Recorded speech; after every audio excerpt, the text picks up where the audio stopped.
situasi di dunia hukum kita nggak jauh lebih baik juga hari ini. Bahkan banyak ahli mengatakan situasi hukum kita lebih buruk daripada zaman-zaman pendiri bangsa dulu.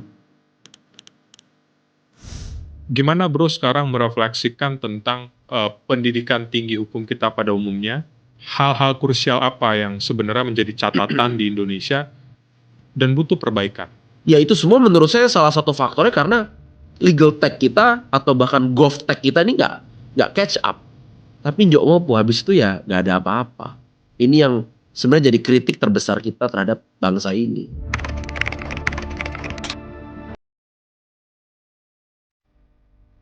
Kira-kira apa bro yang terkait dengan kebijakan lah, paling utama kebijakan dari negara, dari pemerintah untuk membantu para penyelenggara pendidikan tinggi termasuk penyelenggaraan IBLAM ini menjadi lebih baik dan lebih mudah. Ya. Sekolah hukum itu tugas utamanya membaca. Betul. Karena kerjaan selanjutnya menulis. Betul. Kerjaan terakhirnya baru bicara.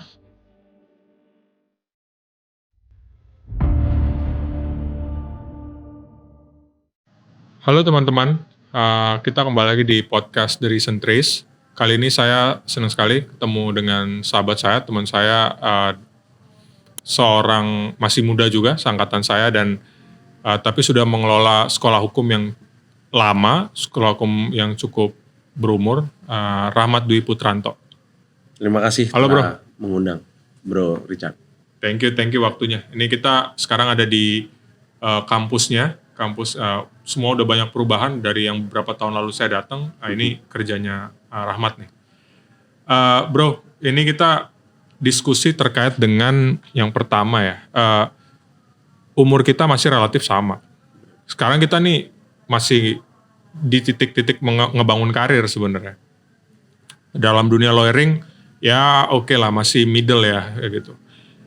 Tapi bro kan udah ngurusin satu sekolah yang dulu di peninggalan orang tua, cukup tua juga, dan sampai sekarang masih survive, sekolah hukum, IBLAM School of Law sekarang. Gimana dan kenapa kira mau memilih, ya tentu karena orang tua, tapi kenapa kira mau memilih mengurus sekolah ini dan gimana pengalamannya mengurus sekolah ini instead of sebagai lawyer atau sebagai profesi hukum yang lain? Tentu ngelola ini tidak mudah ya, bro. Karena aku pertama kali dikasih amanah ini kan 2018. Saat itu almarhum bapak meninggal.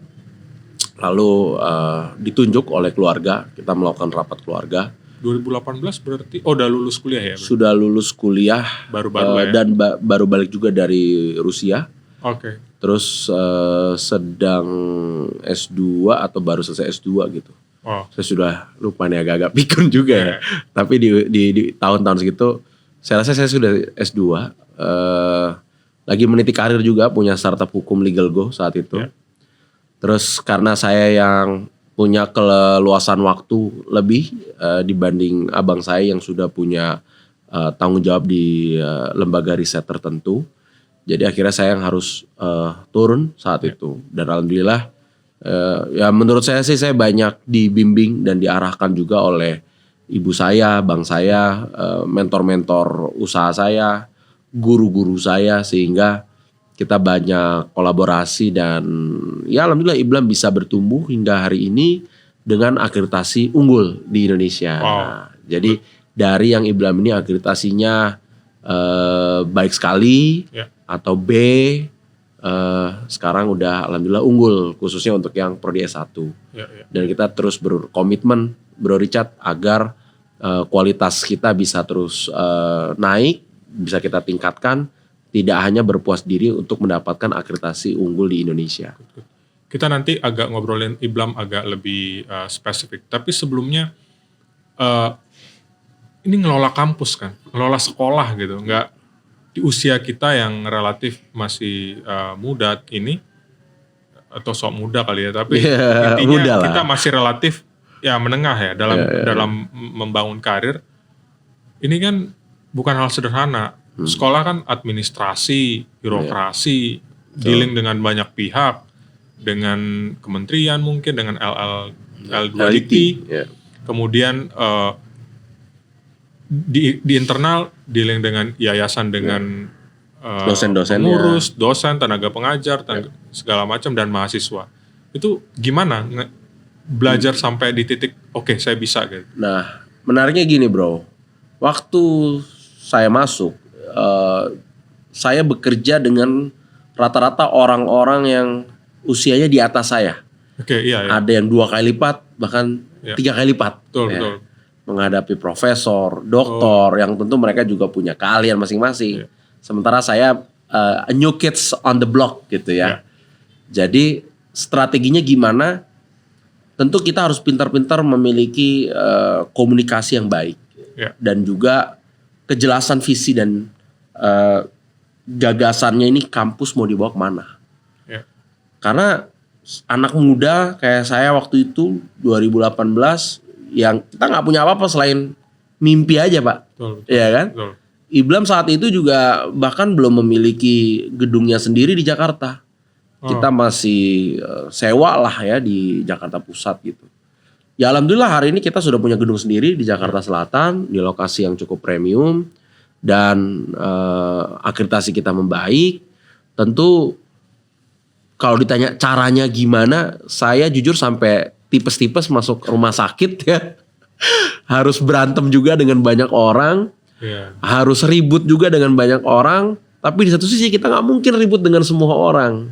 Kita tetap harus jaga komunikasi dengan pihak-pihak tertentu. Sehingga apalagi masih umur 25 saat itu. Emosi sering meledak-ledak. Ya tim saya tahu seberapa tinggi tingkat temperamen saya.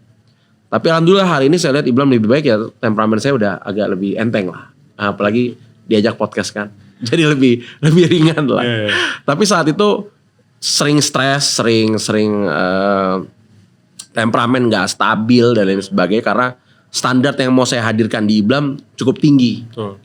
Apalagi saya punya ya reference juga referensi yang mau saya pakai itu bagus semua gitu. Sehingga tim juga saat itu kan kaget-kaget lah. Bukan mereka gak siap sebenarnya, tapi kaget-kaget melihat energi yang begitu besar yang saya coba hadirkan gitu loh. Lalu logo juga saya langsung ubah ya. Dan biaya ngubah logo IBLAM saat itu juga tidak murah. Puluhan juta di saat itu, di mana IBLAM situasi ekonomi juga nggak lagi baik-baik saja.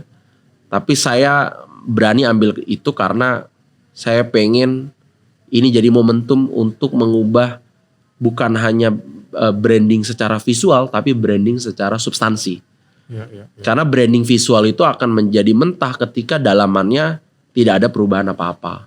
Nah inilah kita butuh meng-create momentum kan. Kadang-kadang kita nggak bisa perubahan itu kita hadirkan dengan menunggu perubahan itu datang, tapi kita harus ciptakan momentum dan kita rebut perubahan itu sendiri. Umur 25 tuh.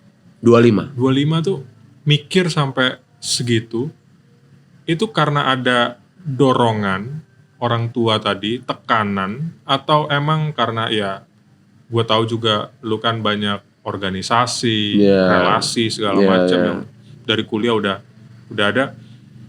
Apa itu terbentuk sehingga waktu mendapatkan tanggung jawab yang besar di IBLAM ini lalu itu ya gak mudah untuk tinggal mengaplikasikannya, atau memang ada tekanan tertentu ya tadi karena tiba-tiba dikasih tanggung jawab ini karena orang tua kemudian meninggal, atau gimana? Supaya ini karena gini bro, karena umur 25 kalau kita lihatnya saat ini itu boro-boro kadang-kadang ya kita dikasih tanggung jawab segede begini, itu pilihannya cuma 2 menurut gue ya. Ya kalau dia bagus banget mungkin bisa, atau dia stres sekalian jadi orang gila kali ya. Karena kan ini harus orang-orang ini harus hidup tetap. Kampus ini harus jalan, mahasiswa yang berjalan masa itu ada. Gimana bro bisa sampai di titik itu? Umur 25. Jadi salah satu kekuatannya adalah aku punya ekosistem support itu lengkap. Istri ada, waktu itu baru nikah umur 25 tahun. Ibu mengerti gameplay bisnisnya. Ibu aku tuh bukan orang yang perempuan terima setoran dari suami lalu nggak ngerti apa-apa suaminya ngerjain apa. Tapi ibu sama bapakku ini power couple lah. Mereka kerja bareng, mendevelop usaha bareng. Sehingga ketika bapak saya ini tidak paripurna dalam mentransfer knowledge dan spiritnya, ibu hadir mengisi ruang-ruang itu. Tentu ibu saya nggak terlalu paham industri hukum, apalagi pendidikan hukum. Beliau bukan orang hukum. Disitulah letak saya mengisi. Tapi kenapa kok akhirnya jadi semangat dan mau bekerja serius ya untuk memperbaiki ini? Nggak ada lain daripada sebuah keyakinan saya bahwa Iblam ini adalah lifeblood-nya family. Ini adalah legacy-nya family. Ini adalah tempat yang membiayai saya hidup, berkuliah, membantu saya bisa sampai ke Rusia, belajar di Gajah Mada, dan mendapatkan banyak privilege kehidupan yang mungkin anak-anak Indonesia lain belum tentu mendapatkan itu. Saya nggak bilang saya dari orang keluarga yang super kaya raya, tapi kita tentu tidak hidup yang dalam kesusahan gitu loh. Kita hidup dengan cukup baik dan saya bisa kuliah di tempat yang baik dengan dukungan finansial yang baik dari keluarga. Tentu kalau saya trace, saya sesuai judul podcast kita kan, reason trace ya. Kalau kita trace sumber penghidupan saya bisa sampai survive di usia 25 tahun itu, ya tentu Iblam yang memfunding hidup saya kan. Sehingga ketika saya dihadapkan dengan pilihan mengembangkan usaha saya sendiri yang namanya Legal Go itu, dengan menjaga lifeblood-nya family yang udah ngehidupin saya 25 tahun, ya saya gak punya pilihan lain. Walaupun saat itu saya belum bilang, dan saya belum meyakini Iblam itu adalah passion saya. Dan zaman 25 milenial saat itu keyakinannya adalah follow your passion. Ya kan, kita ingat banget waktu zaman 25 itu, kejarlah passionmu, kejarlah apa yang kamu inginkan, fight itu, jadikan itu penghidupanmu. Itu adalah falsafah hidup yang saat itu diterima secara masif. Lalu saya akhirnya tidak menjalankan falsafah itu, ya kan? Karena kalau mau diikutin, mungkin saya akan menjadi seorang legal tech startup. Kita mungkin nggak nyari duit, tapi nyari investment sekian round. Kita ya main aja udah explore deh tuh. Suka-sukanya kita mau apa ya kan. Saya bikin warung, bikin apa. Tapi ya saya telan semua ego saya pengennya apa. Yang saya lakukan adalah gimana saya bisa survive. Keluarga saya bisa survive. Dan memang Iblam saat itu kondisinya lagi gak terlalu bagus. Banyak mahasiswa yang tidak trust juga sama Iblam saat itu. Mulai banyak yang mungkin berpindah ke kampus lain atau karena tidak ada pelayanannya atau banyak faktor lah saat itu, sehingga kita mencoba berjuang agak cukup keras. Bahkan piutang kampus kita waktu itu menyentuh angka belasan miliar dan tingkat bad debt dari piutang student kita juga sangat tinggi. Yang mau nggak mau saya harus ikhlaskan. Bahkan student saya itu saat itu tercatat 4.000 orang. Yang mana mungkin 3.000-nya hantu. Artinya nggak jelas nih. Kuliah enggak, bayar juga enggak. Mungkin kalau kuliah enggak bayar iya mungkin saya pertimbangkan. Tapi kuliah enggak bayar enggak. Jadi ya tidak ada nilai lebih. Walaupun sebenarnya kalau bayar aja tapi lo nggak hadir, kita akan berpotensi DO juga gitu. Akhirnya yang saya lakukan sebagai langkah pertama memperbaiki Iblam saat itu, saya mendeo lebih dari 2.000 orang. Di awal semester itu. Itu kaget-kaget saya bilang. Ini kan sayang piutang kampus gini-gini. Saya udah tutup mata, saya nggak lihat itu sebagai sebuah piutang. Lebih baik itu hilang dari laporan keuangan. Lebih baik itu hilang dari laporan kemahasiswaan. Saya mau tahu real student kita berapa. Kalau emang hanya 100 orang, 200 orang ya nggak apa-apa. Nah, kira saya DO tuh 2.000 lebih orang. Sisanya hanya 40% dari data terakhir. Itu pun yang bayar masih hanya 150 sampai 300 orang. Yang aktif bayar dan aktif kuliah. Jadi betul-betul PR-nya agak berat saat itu, agak berat. Bagaimana kita bisa mendapatkan kepercayaan publik lagi bahwa ini kampus akan kita drive ke arah yang lebih baik. Kita perbaiki kualitasnya, kita bikin orang trust sama kampus kita dengan kita lakukan peningkatan-peningkatan yang bisa kita lakukan secara bertahap tentunya. Ya alhamdulillah hari ini tiba juga. Ini kelihatan bro, gue tertarik ngundang kan karena dulu pernah juga mahasiswa IBLAM kalau nggak salah itu intern juga di Corner. Oh ya? Nah itu pernah, lalu orangnya cukup bagus juga. Sehingga lalu kita kenal IBLAM lah. Kemudian kita ketemu waktu itu karena ngomongin legal tech. Ya. Nanti sebelum kita ngobrolin tentang pendidikan tinggi itu sedikit boleh diceritain tentang ide Legal Go tadi. Yang legal tech startup yang kalau di luar negeri mungkin atau katakanlah di Singapura udah cukup berkembang, tapi di Indonesia kan masih agak berat bro. Ya. Kira-kira apa dulu yang dibawa dengan ide itu, lalu sampai tahap apa waktu itu, dan apa tantangannya sebenarnya untuk membangun legal tech di Indonesia? Ini menarik banget, karena waktu itu legal tech yang kita develop kan sebagai hub untuk orang-orang itu bisa dapat layanan hukum dengan biaya yang affordable. Ya. Khususnya terkait dengan compliance, konsultasi hukum, apapun itu bidangnya, mungkin juga bertemu dengan notaris dan mendapatkan layanan-layanan kenotariasan, terus juga ya banyak kan seputar dukungan terhadap usaha para founders UMKM. Yang saat itu kita nggak bisa lihat dengan perspektif 2026 ya, di mana literasi hukum udah sangat jauh lebih baik, adanya sistem online single submission dari BKPM, banyak inovasi perizinan yang jauh lebih mudah hari ini untuk kita mendirikan suatu badan hukum di Indonesia. Tapi saat 2018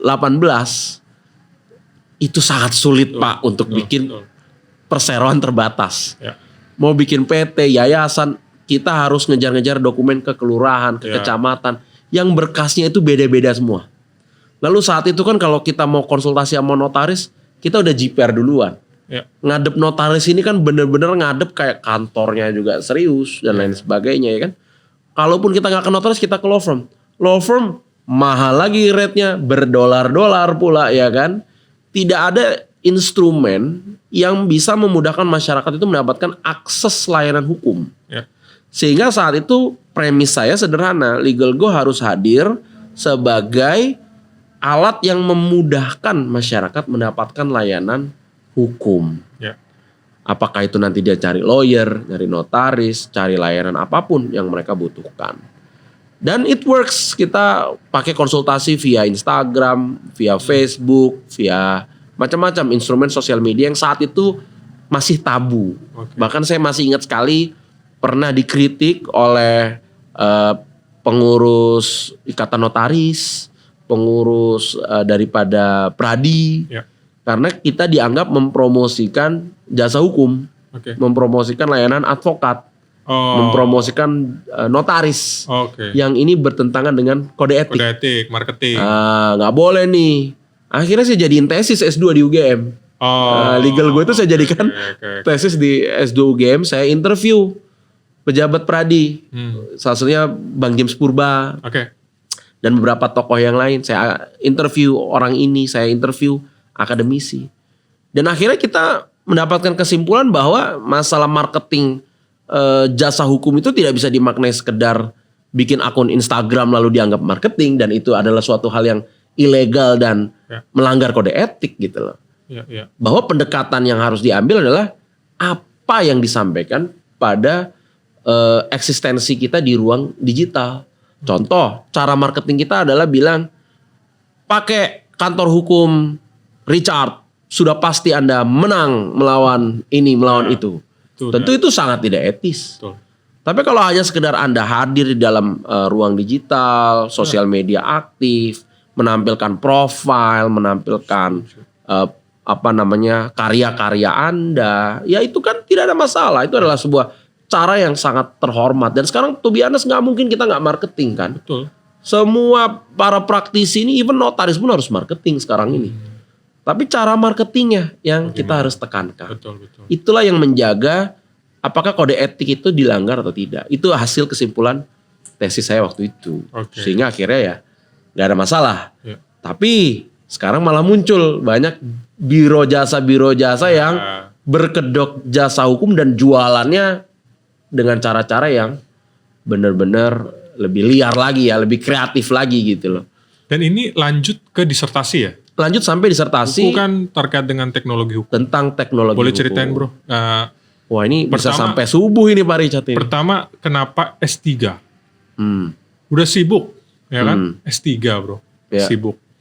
S3 di Pajajaran ngomongin tentang teknologi hukum. Pertama kenapa ngambil S3 akhirnya? Kemudian apa sih disertasi, temuan disertasinya terkait dengan teknologi hukum? Sederhananya kenapa S3? Kita punya tanggung jawab dalam menyelenggarakan perguruan tinggi hukum di Indonesia. Saya percaya belajar hukum itu nggak akan selesai kalau kita hanya S1. Ya. Belajar hukum itu adalah a series of journey. Ya. Yang bahkan nggak selesai juga pasca kita S3. Oke. Pasca S3 kita harus terus updating kita punya knowledge dan profesionalisme. Maka S3 itu adalah menjadi sebuah keharusan sebenarnya ketika kita sudah memutuskan menjadi seorang legal scholar. Oke. Karena ilmu yang kita dapatkan di S1 itu nggak selesai kalau kita hanya belajar S1. Lanjutlah di S2 sebagai jembatan keilmuan.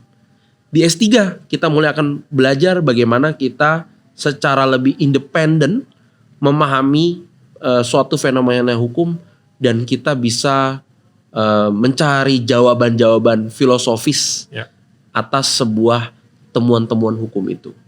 Kita nggak akan membahas itu di S1 tentunya. Di S1 kita akan melihat hukum hanya sebagai alat, hanya sebagai instrumen untuk merekayasa sosial. Kan begitu. Tapi ketika kita sampai S3 kita melihat kenapa harus ada hukum gitu kan.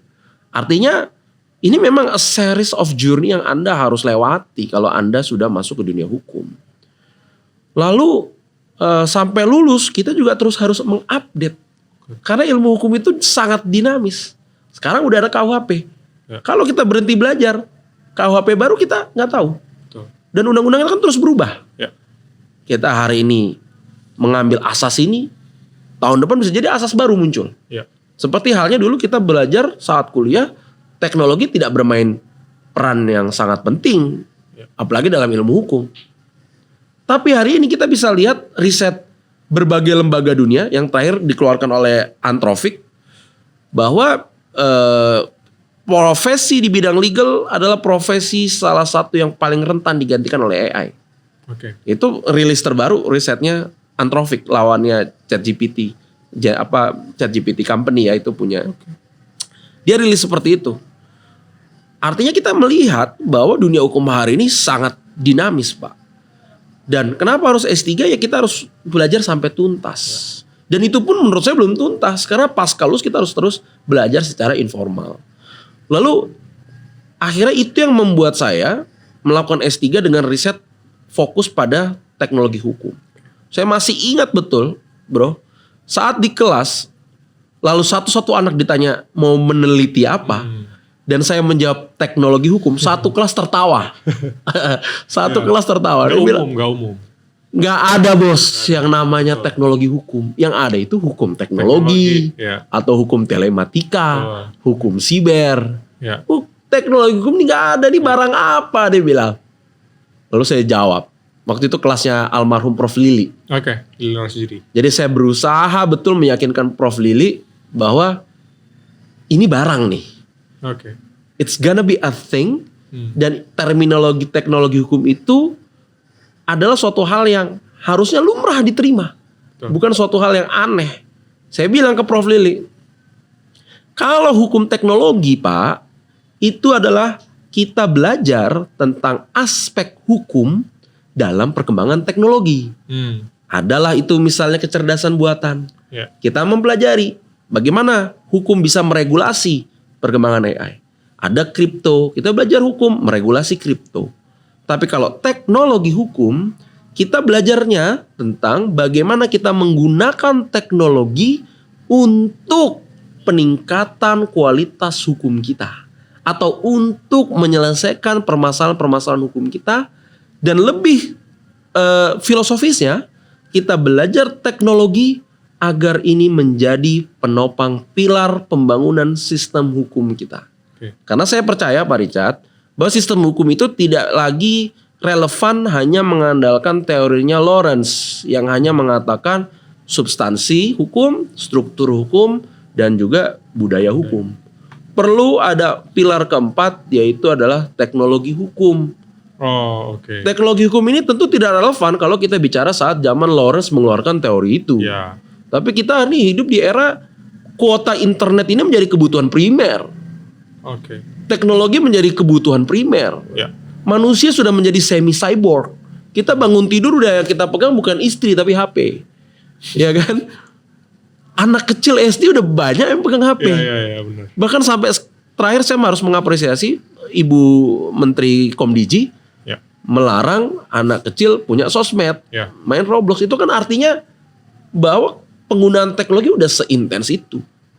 Dan kita butuh teknologi ini bukan lagi sebagai sekedar alat, tools yang dipakai dan dipanggil ketika memang perlu. Ya. Jadi biro IT itu hanya kantor kecil di sebuah lembaga hukum. Tidak. Biro IT ini harus menjadi biro yang besar. Sama besarnya dengan biro pencegahan hukum, biro penyuluhan hukum misalnya. Okay. Biro teknologi hukum ini harus sama besar dengan itu semua. Karena apa? Hanya dengan teknologi hukumlah kita bisa membangun budaya hukum yang lebih baik.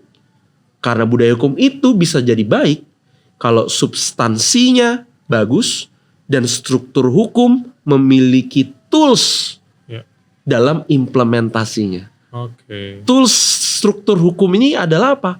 Si teknologi hukum itu. Polisi mau lihat ada aturan tentang kecepatan maksimal 100. Tapi nggak ada alat mengukur kecepatan ya di jalan. Nggak akan bisa hukum itu ditegakkan. Saya baru dari Australia kemarin. Saya nyetir mobil. Speed limit di jalan itu sudah connect ke layar speedometer mobil tersebut. Gila nggak? Jadi mobil itu ketika speed limitnya udah lewat 80 km per hours, yang mana di jalan itu maksimal 80, tetot-tetot Pak bunyi mobilnya. Itu teknologi hukum. Sekarang peradilan kita sudah mulai ada sistem secara online, submit berkas dan lain sebagainya.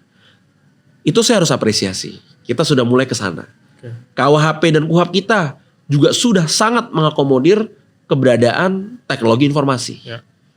Alat bukti sudah diperluas.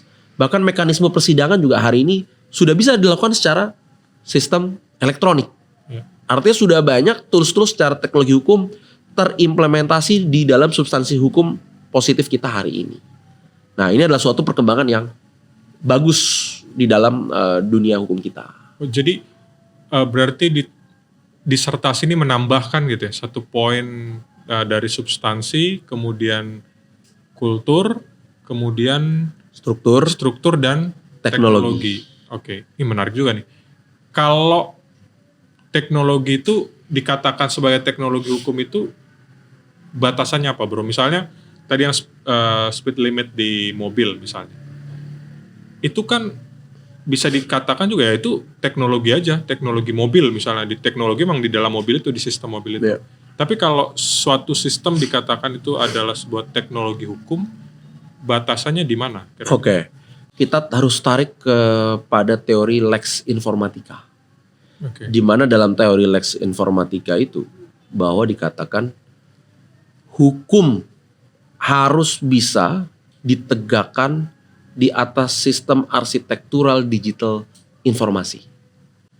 Disitulah hukum menjadi lebih memiliki power dalam implementasinya. Kenapa Lex Informatica ini menjadi relevan hari ini? Karena kita hidup di era arus deras informasi. Sehingga kalau hukum tidak berdiri pada sistem arsitektural digital informasi, maka hukum gak akan pernah masuk ke ranah itu. Dan oleh karena itu, kau mau atur hukum ini secara manual, selamanya tidak akan pernah kita rasakan dampak implementasinya. Contoh yang paling dekat kita rasakan adalah sistem konfigurasi data privacy di dalam sosial media kita. Ya. Saat dulu awal sosial media itu lahir, kita sebagai generasi milenial mengupload semua dokumen data pribadi kita dengan bahagia. Ya.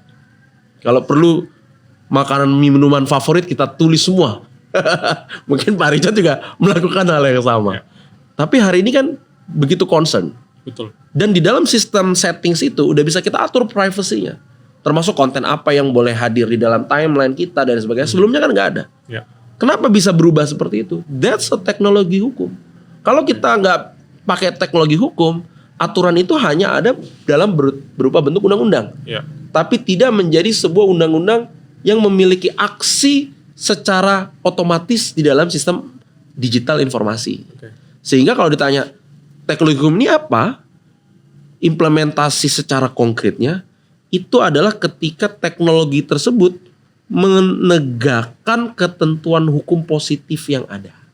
Secara mandiri, otomatis dilakukan itu sendiri, baik secara konfiguratif dari sisi user ataupun regulator. Nah, Sekarang nih gimana landscape-nya, Bro?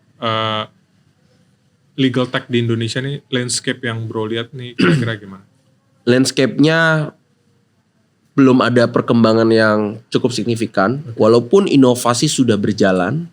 Hanya inovasi ini susah untuk terus bisa naik karena dukungan industrinya belum ke sana. Ya. Keberpihakan industri kita belum pro terhadap startup atau inovasi di dunia legal tech. Padahal seharusnya kalau fintech-nya maju, maka legal tech-nya ikutan. Ya. Theoretically ya. Tapi entah kenapa Indonesia memiliki anomalinya sendiri. Ketika fintech-nya kita udah berhasil maju, legal tech-nya nggak ikutan naik. Oke. Dan efeknya apa yang terjadi hari ini? Di fintech-nya banyak penipuan, Betul. banyak fraud, Ya. sistem supervisinya nggak jalan. Ya. Bahkan terakhir kita lihatlah banyak kasus di OJK Ya. yang nggak selesai. Banyaknya pinjol-pinjol bodong, Ya. banyaknya sistem KPI profiling yang juga salah dan lain sebagainya. Ya itu semua menurut saya salah satu faktornya karena legal tech kita atau bahkan GovTech kita ini nggak catch up. Ya kan? Kita banyak inovasi bagus seperti misalnya ada Privi.id misalnya terkait dengan data identitas digital kita ya kan. Tapi kan tidak menjadi program nasional yang serius gitu loh. Ya. Hanya menjadi sebuah gimmick-gimmick politik yang peluncurannya itu tangan pejabat nempel ke layar TV ya kan, untuk menjadi satu data nasional gitu misalnya, identitas digital. Ya. Tapi njok ngopo habis itu ya nggak ada apa-apa. Ini yang sebenarnya jadi kritik terbesar kita terhadap bangsa ini. Oke. Kita tahu kok solusinya harus apa, Ya. tapi political will-nya ke sana nggak? Nah, teknologinya udah ada, substansi hukumnya ada, strukturnya mau nggak ngelakuin ke sana? Oke. Kultur akan muncul sendiri ketika elemen yang lain kuat. Ya. Sebelum kita ngomongin terkait dengan political will, ini Bro juga bisa ngomong banyak terkait dengan ini pasti. Kita lihat legal tech itu salah satu isu yang mungkin menunjukkan bahwa sektor hukum kita belum berkembang. Kita bisa lihat. Belum lagi kalau kita ngomongin intervensi teknologi dalam konteks penegakan hukum, itu juga kelihatannya belum ada yang signifikan, belum ada inovasi-inovasi yang diterapkan. Tapi lebih dalam lagi kan ini sebenarnya juga ada kaitannya dengan tanggung jawab pendidikan tinggi hukum, Bro. Ya, Pendidikan tinggi hukum itu seringkali yang kalau kita diskusi dengan beberapa kolega, teman, ya khususnya yang di dunia praktik, itu kan nggak ada link and match antara yang kita pelajari di kampus dengan yang dibutuhkan industri atau yang dibutuhkan oleh sektor profesi hukum. Gimana Bro sekarang merefleksikan tentang pendidikan tinggi hukum kita pada umumnya? Hal-hal krusial apa yang sebenarnya menjadi catatan di Indonesia dan butuh perbaikan?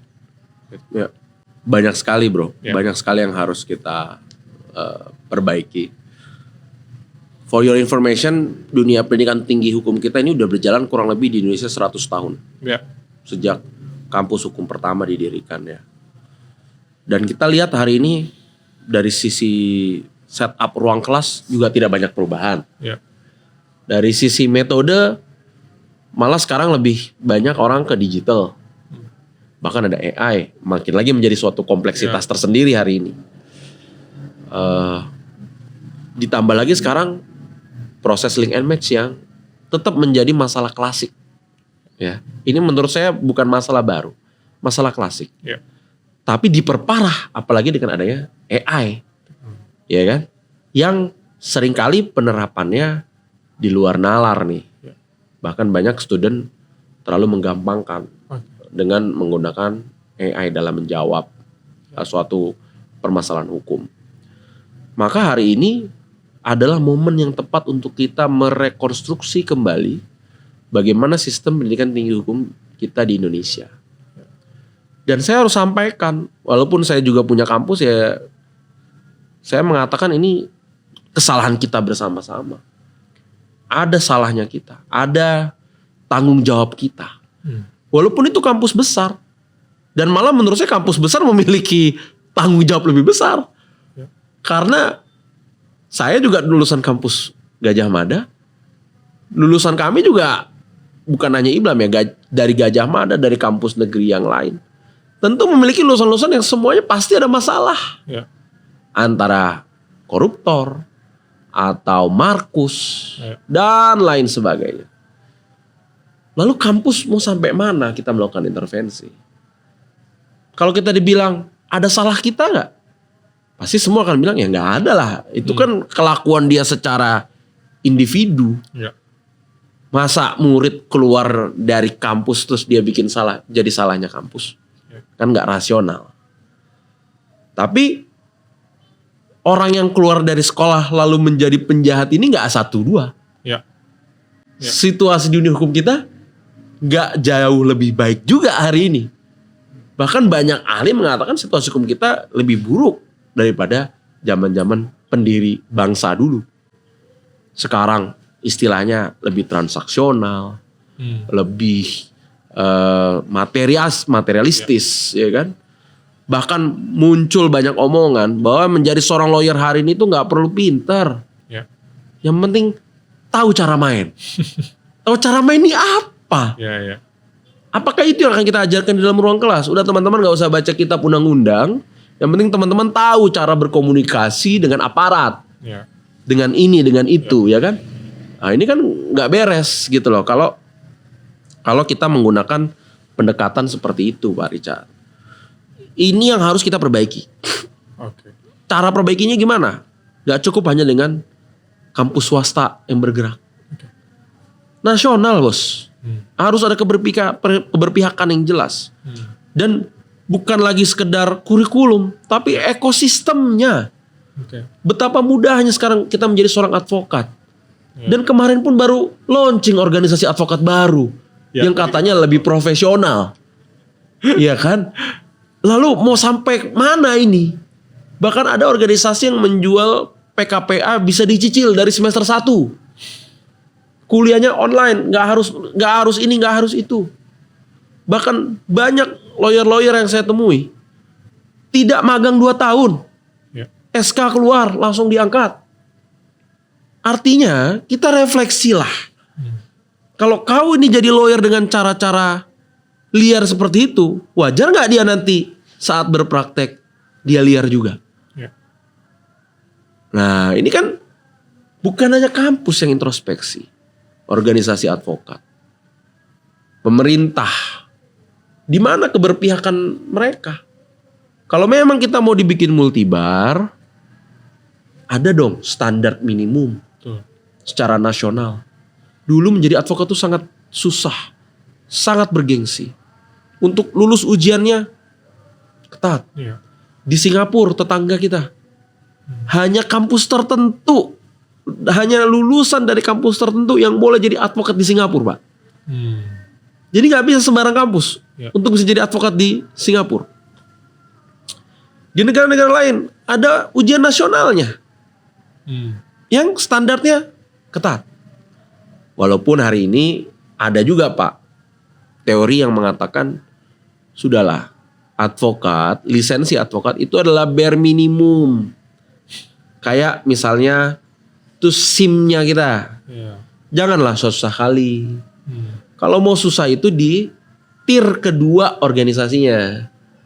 Sehingga misalnya untuk menjadi advokat reguler, ya pakai bahasa advokat reguler yang berpraktisi secara reguler dengan bidang semuanya, itu nggak usah susah-susah banget. Kita susahinnya di mana? Kalau kau mau jadi lawyer di bidang keuangan dan sektor perbankan misalnya, menjadi kurator atau menjadi apa, itulah yang harus lebih sulit. Makanya dibikin sistemnya tier level. Tier 1-nya nggak usah susah, lulus semuanya bisa jadi advokat. Tier 2-nya baru agak lebih sulit. Sekarang narasinya mau dibawa ke arah sana Pak Richard. Saya ngomong ini bukan artinya pro dan kontra, tapi ini realita yang hari ini terjadi. Dan menurut saya harusnya jangan hanya tier 2, tier 1 juga harusnya memiliki standar tertentu yang harus digunakan. Gak bisa semua orang jadi advokat Pak. Kalau semua orang jadi advokat, yang beneran jadi advokat gimana? Jadi apa? Dalam konteks itu praktiknya, ya kita tahu banyak kompleksitasnya. Ketika sudah menyadari hal itu, kira-kira apa yang diantisipasi oleh lulusan IBLAM atau sistem pengajaran di IBLAM untuk bisa mengantisipasi kondisi seperti tadi? Misalnya mahasiswa IBLAM yang lulus paling tidak sadar, jangan sembarangan pilih organisasi misalnya. Harus 2 tahun betul magang di tempat bagus, kemudian lu bisa menjadi advokat. Atau kalau mau menjadi jaksa, menjadi hakim, ya persiapkan dengan benar semua tes-tesnya. Atau mau menjadi notaris, berarti harus kuliah lagi dan seterusnya. Apa yang dipersiapkan oleh, atau value apa yang ditanamkan oleh IBLAM kepada mahasiswa untuk mengantisipasi kondisi-kondisi praktik tadi? Pertama, IBLAM itu nilai pilar pertamanya adalah integritas. Dan memang kampus berintegritas ini menjadi campaign yang kita lagi utamakan sekali untuk internal kita. Kita nggak mau bilang, kita bukannya mau bilang kita kampus yang paling berintegritas di Indonesia, tapi kita menanamkan nilai integritas itu menjadi pilar utama. Tentu kita berharap semua mahasiswa kita, alumni kita mengedepankan itu, sehingga inilah bisa terwujud. Dan alhamdulillah sebenarnya salah satu penjaga lembaga integritas kita di Republik ini, Komisi Yudisial Alumni IBLAM. Nah, artinya kan KY ini menjadi suatu lembaga yang menjunjung tinggi integritas, menjaga peran hakim yang sekarang on the right track. Yes, betul. Artinya ini kan inline dengan campaign yang kita mau dorong, bahwa integritas ini menjadi suatu nilai prinsipil di kampus kita. Lalu yang kedua, kita juga menyiapkan mereka dalam pembimbingan karir. Kita punya program-program untuk meningkatkan kompetensi secara soft skill-nya mereka sebelum mereka lulus ataupun pasca mereka lulus, sehingga itu diharapkan nilai-nilai baik itu bisa kita tanamkan. Yang ketiga, kita juga membangun partnership dengan tempat-tempat yang memiliki integritas yang baik, untuk akhirnya mereka bisa ditempatkan bekerja di situ dan menjadi agen integritas dalam pembangunan hukum kita. Jadi bukan hanya kita mendidik, tapi juga upayakan kampus itu bertanggung jawab sampai penempatannya mereka. Setuju. Walaupun sebenarnya secara filosofis itu bukan tugas kampus sarjana.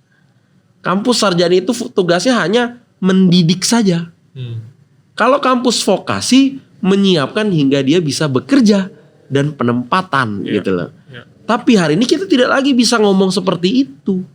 Kampus sarjana pun harus memiliki nilai-nilai vokasional. Karena isu ketenagakerjaan kita ini sekarang berat. Pengangguran tinggi.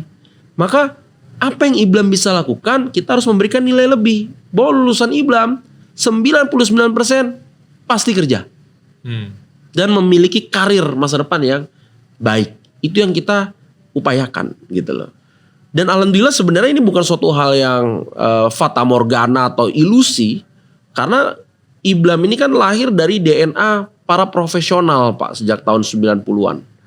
Sehingga sebenarnya orang-orang yang berkuliah di IBLAM ini rata-rata memang sudah punya kerjaan. Ya. Jadi mereka ini ke IBLAM belajar, menimba ilmu semakin untuk mengakselerasi karir dan kompetensi dia punya skill, lalu mereka fly higher lah. Ya. Sekarang kita memiliki yang kelas reguler paginya juga, udah 6 tahun 7 tahun terakhir. Sehingga yang lulusan kelas pagi ini banyak juga yang diserap oleh para praktisi-praktisi profesional yang ngambil S2 di IBLAM atau S1 kelas sore. Mahasiswa disambungkan. Jadi link and match itu terjadi bukan lagi di luar, tapi di dalam internal IBLAM pun sering kali sudah terjadi. Bahkan pengajar-pengajar kita kebanyakan kan juga praktisi. Mereka punya kantor, mereka punya tempat riset dan lain sebagainya. Mereka lihat talent-talent yang bagus, mereka ambil. Jadi alhamdulillah ekosistem itu sudah terjadi di IBLAM. Hanya kita amplifikasi secara numbers. Ya kan, bagaimana lulusan kita 100% diserap industri. Either dia menjadi pekerjanya atau dia jadi pemberi kerja. Ini kan tadi disebutkan juga pendampingan mereka sebelum mereka bekerja. Ini kan terkait juga dengan isu soal mentorship. Betul.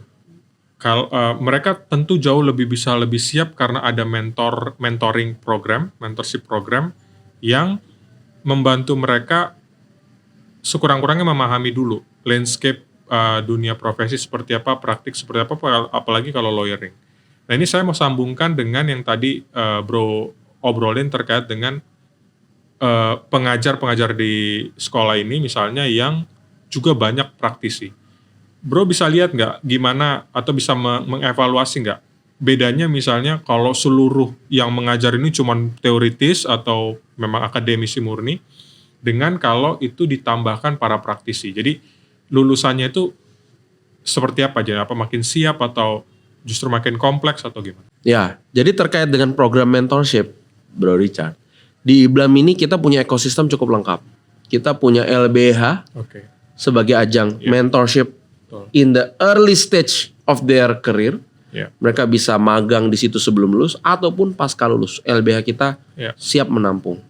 Dan akreditasi LBH kita juga baik, kasusnya juga cukup banyak. Dan itu menjadi alat kita untuk kita berikan balik ke mahasiswa agar mereka terpapar dengan kasus-kasus yang menarik sebelum mereka masuk ke dunia profesional yang lebih besar lagi. Kalaupun yang punya panggilan untuk mengabdi lebih dalam, tentu ruang itu selalu terbuka. Dan kita akhir-akhir ini juga baru merilis kantor hukum IBLM Law Group.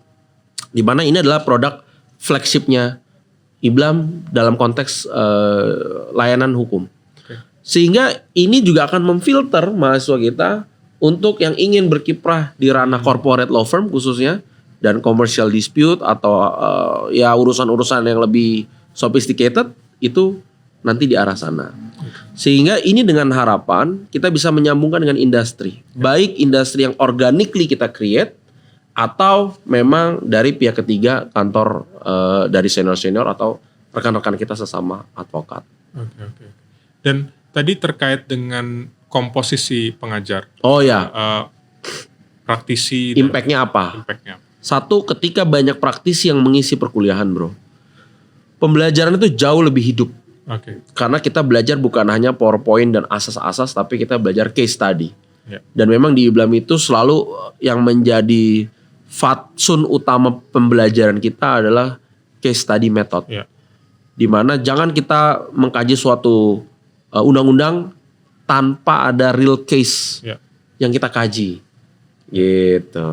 Kalau kita lihat kan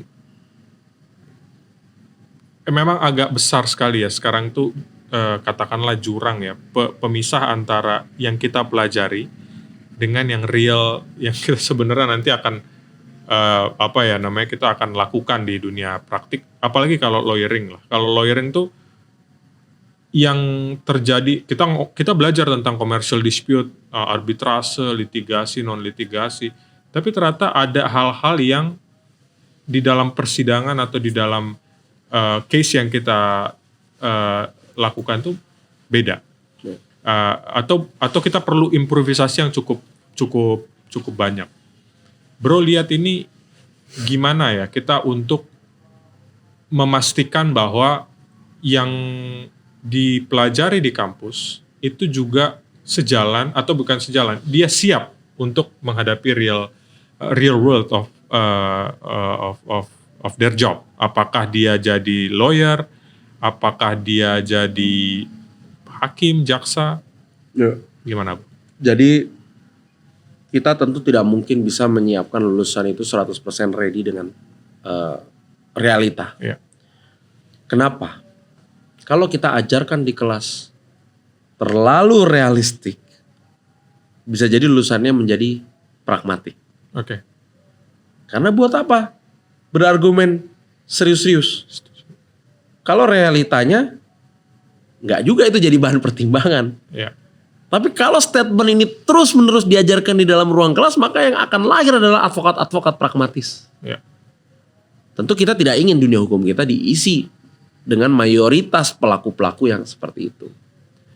Tapi kalau diisi terlalu idealistik, kita akan menghadapi orang-orang utopia yang tidak juga masuk akal untuk diimplementasikan.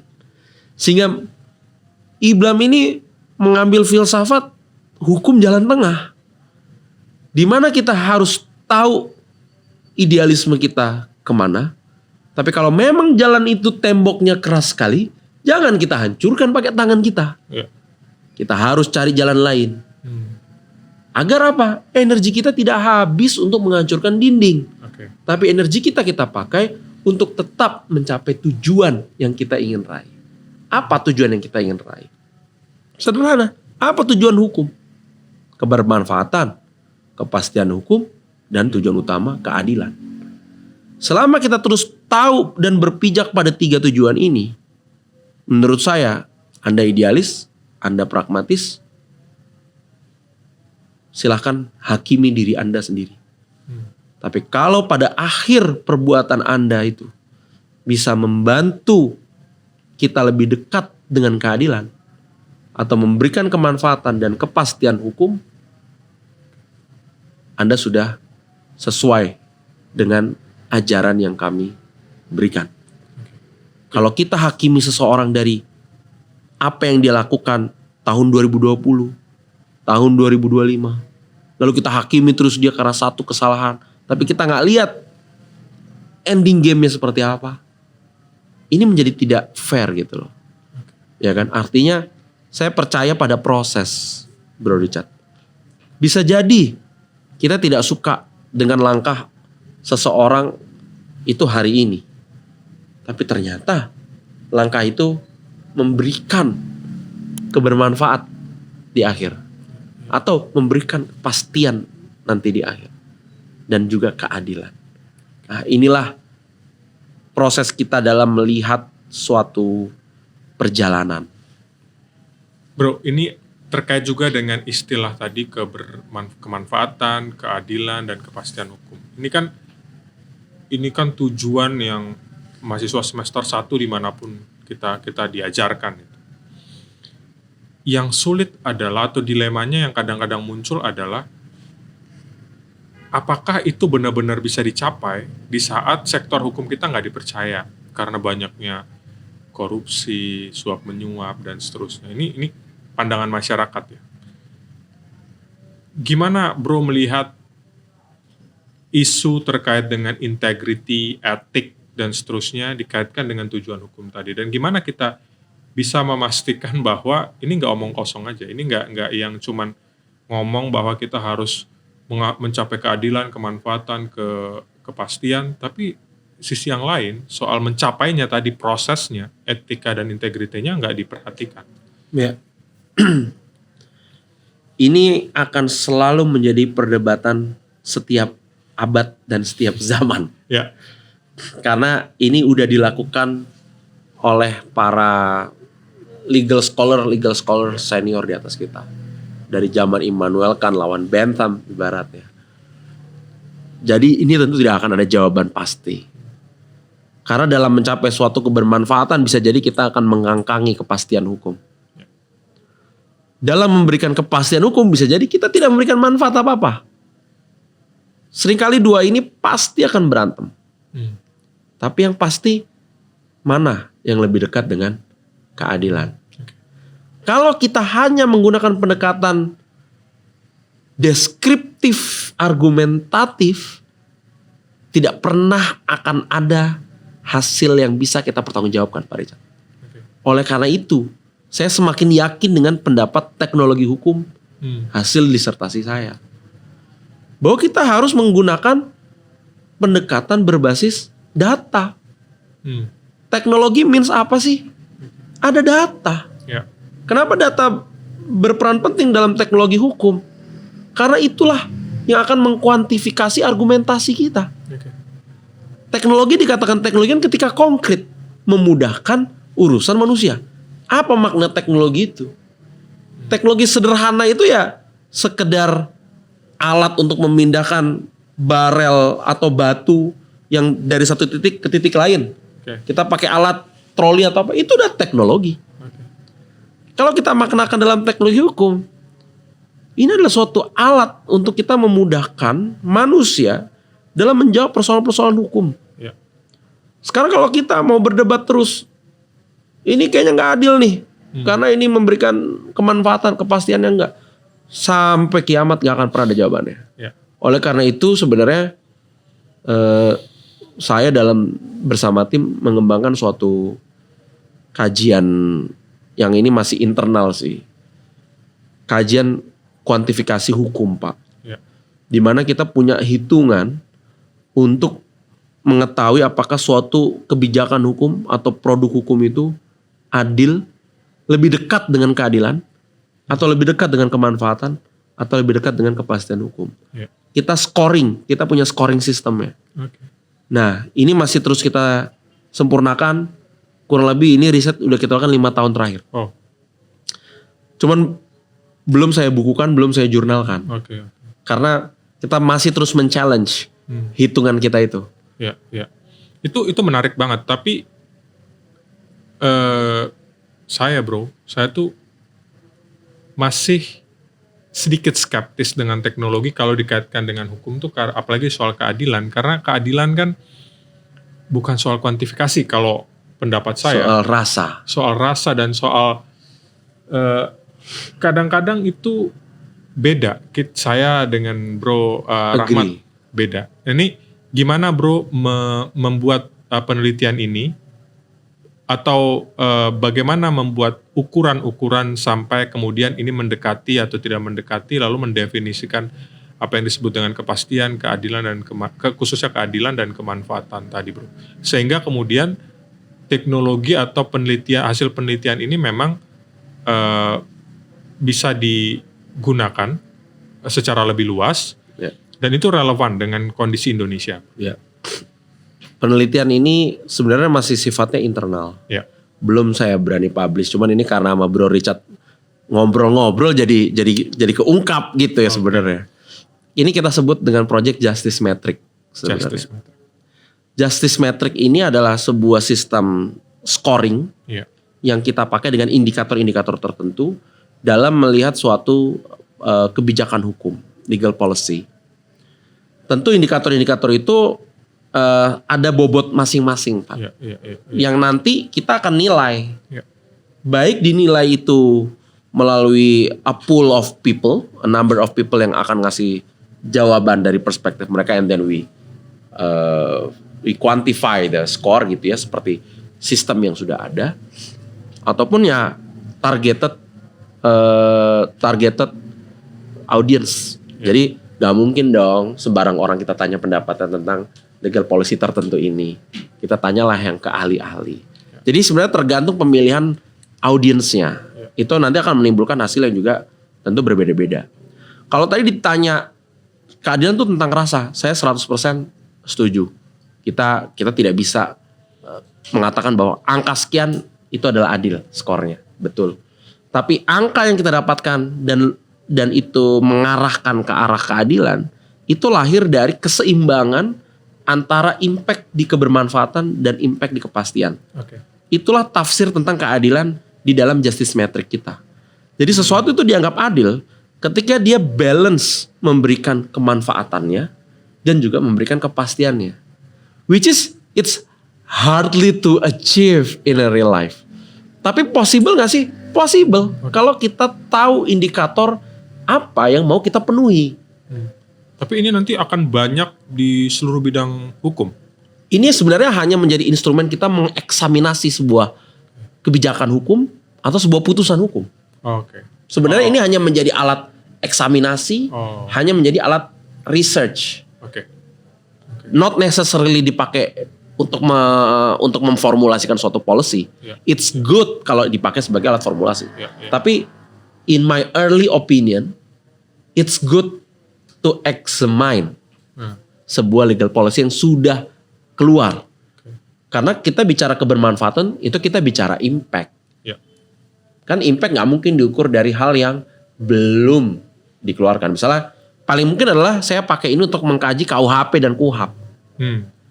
Mungkin itu akan menjadi rilis riset perdana saya terkait justice metric. Ditunggu bro. Apakah KUHP dan KUHAP ini bring more justice to the people? Menarik. Atau bring otherwise? I don't know. Justice metric itu mungkin nanti akan kita pakai. Menarik, ditunggu penelitiannya bro. Ya. Ini kita agak balik sedikit terkait dengan pengelolaan perguruan tinggi. Apa tantangannya yang paling nyata gitu?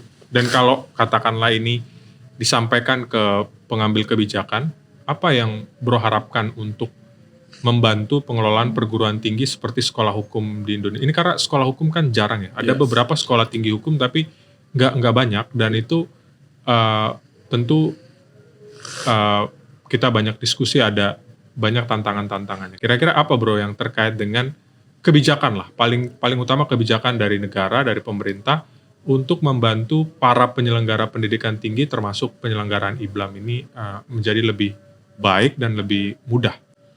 Satu, saya berharap pemerintah memposisikan kampus swasta dengan kampus negeri itu pada posisi yang lebih proporsional. Setuju. Jangan menempatkan kampus negeri seakan-akan menjadi juru selamat bagi Indonesia. Ya. Sementara kampus swasta kalau bisa dimatiin, dikurangin, Ya. jelek dikit dihantam, bermasalah dikit ditutup, Ya. dan lain sebagainya. Karena sejatinya kampus swasta ini lahir untuk membantu pemerintah, untuk membantu negara dalam memperluas akses masyarakat kepada pendidikan. Ya. Yang hari ini, Bro Richard, orang kuliah itu masih 10% di Indonesia ini. Dibanding negara tetangga kita semua udah di atas 50%. Kalau yang negara-negara lainnya sudah di atas 50%, efeknya rakyatnya makin pintar. Ya. Rakyat makin pintar, efeknya apa? Negaranya cenderung lebih maju. Ya. Karena apa? They know what to do. Secara politik, they know who to vote. Ya. Dan memilih pemimpin secara politik menentukan hajat hidup dia selanjutnya. Ya. Sekarang kalau memilih pemimpin hanya karena dia seru, atau kita suka dengan konten sosmednya, atau karena kita diberikan amplop, ini kan tidak melambangkan pemilih yang memiliki rasionalitas. Ya. Sementara Indonesia dengan 200 juta lebih penduduk ini, berapa pemilih rasionalnya? Ya. Ini yang harus kita lihat. Kalau kita mau negara ini semakin maju, maka saya percaya rational votersnya harus semakin banyak. Ya. Gitu loh. Bukan artinya kita nanti harus dipecah belah dan akhirnya menjadi bangsa yang ribut terus. Ya. Tetap saya percaya Indonesia ini negara yang tidak suka dengan keributan. Even though we are a rational people gitu at the end of the day. Ya. Jadi jangan sampai juga muncul obrolan bahwa segelintir elit senang dengan situasi masyarakat kita yang belum banyak yang berkuliah. Kelihatannya itu fakta sih ya. Cuman emang tugas utamanya itu bro, literasi bro. Literasi ini kita leading to literasi bro, isu literasi. Gimana bro ngelihat literasi di Indonesia ini yang masih banyak PR. Kita belum ngomongin secara khusus untuk suka membaca, tapi literasi untuk internalisasi informasi. Misalnya, sekarang karena kita di dunia yang serba cepat ya bro, scroll itu langsung kita tahu dapat informasi ini, dan itu pendek-pendek. Sehingga kita merasa sudah memiliki informasi yang cukup dengan hanya 2 kali posting hal yang sama misalnya, dua postingan yang sama. Gimana bro ngelihat ini sebagai tantangan dan dikaitkan juga dengan kualitas lulusan hukum kita? Ya, jadi gini, hari ini kita dihadapi dengan istilah the goldfish memory. Oke. Di mana manusia hari ini mulai memorinya shrinking menjadi memori setara dengan ikan goldfish. Oke. Karena kita nggak terbiasa lagi sekarang mengkonsumsi bacaan-bacaan panjang. Ya. Ini yang menjadi tantangan khususnya sekolah hukum. Ya. Sekolah hukum itu tugas utamanya membaca. Betul. Karena kerjaan selanjutnya menulis. Betul. Kerjaan terakhirnya baru bicara. Maka Karena kelihatannya kebalik bro. Nah, bicara dulu. Sekarang ini bicara dulu. Menulis sama membaca juga jangan-jangan enggak. Membaca tipis, menulis caption. Iya, menulis caption, pendek. Ini yang menjadi tantangan kita Pak. Iya. Dan ini harus segera diperbaiki. Ya. Siapa instrumen yang bertanggung jawab di awal? Kampus. Maka dari itu saya banyak ngasih instruksi ke dosen-dosen, kasih tugas baca. Betul. Anak saya aja yang di SD udah punya tugas baca. Yang TK pun punya tugas baca. Masa kampus gak ada tugas baca? Kasih tugas baca. Ya. Dan presentasikan apa yang dia baca. Dan bahkan bukan presentasikan. Lebih tepatnya ditanyain sama dosennya. Ya. Jadi dia masuk kelas dia tanya, jurnal ini ada berbicara masalah ini. Menurut Anda gimana? Saya ingat betul dulu waktu di Gajah Mada, saya sering dapat tugas baca. Ya. Di kelas internasional yang saya ikuti. Saya pikir emang kayak gini kali standarnya. Ya. Pendidikan hukum di Indonesia. Saya ke kelas-kelas yang lain, kampus lain, nggak gitu. Oh ternyata emang dosen itu yang punya dedikasi lebih. Ya. Karena nggak ada standarisasi ngajarnya harus seperti itu. Ya. Dan menurut saya memang salah satu metode pengajaran terbaik di dunia hukum hari ini, salah satunya metode klasik di mana dosen itu langsung aktif nanyain mahasiswanya. Ya. Socratic method. Socratic method. Terkait apa yang dia pahami. Dan lalu berdiskusi dan berdebat di situ. Setuju. Menurut saya itu metode mau bilang klasik, jadul dan segala macam, itu salah satu metode masih yang paling efisien, masih yang paling efektif hingga hari ini. Bro, ini pertanyaan yang biasanya gue tanya nih ke semua narasumber. Sibuk, gue juga ngikutin kesibukan olahraga juga masih sangat kuat dan membayangkan bahwa mengurus suatu yayasan pendidikan tinggi hukum yang kompleks itu kan berat. Dan gimana bro memiliki hobi-hobi tertentu, hobi-hobi sederhana, boleh di-share apa yang kira-kira untuk jadi stress relief-nya supaya bisa tenang di kesibukan-kesibukan sambil juga tetap berkarya, bekerja, mengembangkan Iblam. Satu, aku punya 3 anak yang lucu-lucu. Ya. Jadi 3 anak-anak ini yang banyak menghibur dan menjadi stress reliever. Ya. 2, punya hobi, pedal, basket, jalan pagi, Ya. dan hobi-hobi gak jelas lainnya mungkin ya, seperti nonton One Piece dan nungguin, bukan hobi gak jelas lah itu, tapi ya. Mungkin buat beberapa orang dewasa tidak sepantasnya untuk masih menikmati konten anime, apalagi udah seorang doktor, akademisi hukum misalnya. Tapi jujur, kita mau gelar setinggi apapun ya Pak, we're still human anyway. Ya, setuju. And be human is good. Betul. Be an authentic human. Ya. Ya, saya melihat misalnya inspirasi saya juga Prof. Hikmahanto ya. Ya. Sudah sesenior itu masih nge-gym. Ya. Kadang-kadang aktif dance yang lucu juga. Ya. Buat saya seorang profesor aja bisa seperti itu. Kita junior-juniornya why not gitu loh. Kenapa kita harus menjadi manusia yang seakan-akan kaku dan kayak fake personality gitu ya. Jadi ya saya jujur stress relief saya itu. Jadi nungguin si One Piece nih. Iya, iya. One Piece nonton bareng sama anak-anak saya, main pedal, basket, Iya. dan traveling itu udah prioritas. Oke. Traveling tuh wajib. Spending untuk traveling itu udah wajib, Pak Richard. Wajib. Sama keluarga diutamakan. Karena kalau sendiri itu, saya percaya bahagia itu meant to be shared. Happiness meant to be shared. Kita bisa jalan-jalan sendiri, keluar negeri kemana-kemana sendiri. Dengan bisnis class, dengan apa. Tapi kalau sendirian buat apa? Ya. Tapi saya baru ngerasain kemarin misalnya pergi sama keluarga kemana-kemana.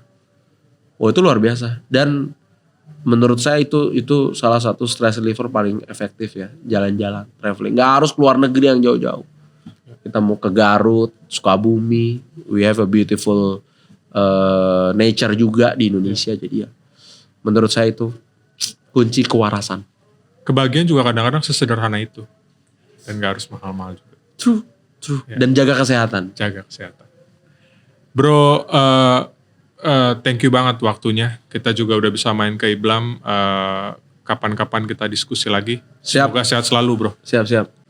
Terima kasih teman-teman. Itulah diskusi saya dengan sahabat saya, Bro Rahmat dari Iblam School of Law. Kita ketemu lagi di episode selanjutnya. Bye-bye.